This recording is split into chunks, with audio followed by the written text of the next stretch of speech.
kurangine.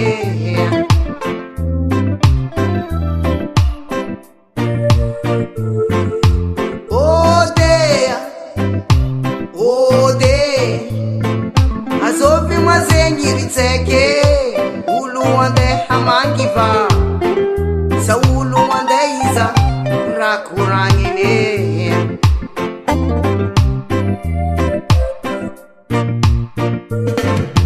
Tiweza malengi haipakaza mpete,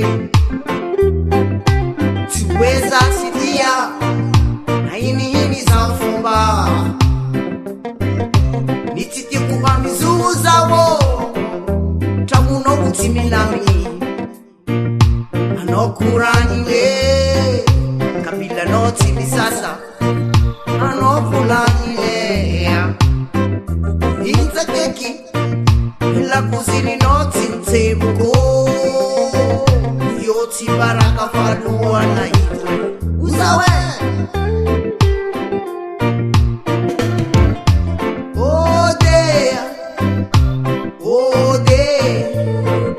Azovi mazenyiriteke uluande hamangiva sa uluande iza rakurangine.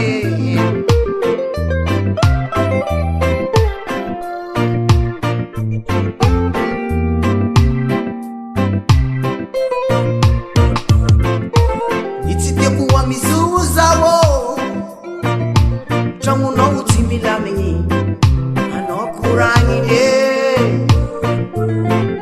kapila no utimi sasa anokurangine. Itakeki la kuzini no tintemko yoti baraka faluwa na itwe uzawe.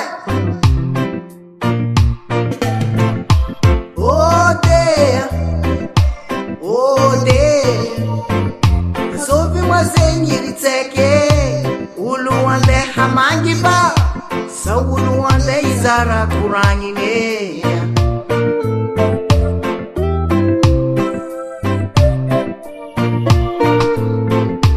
Itite kuwa mizuo haloti kantanya nyifanote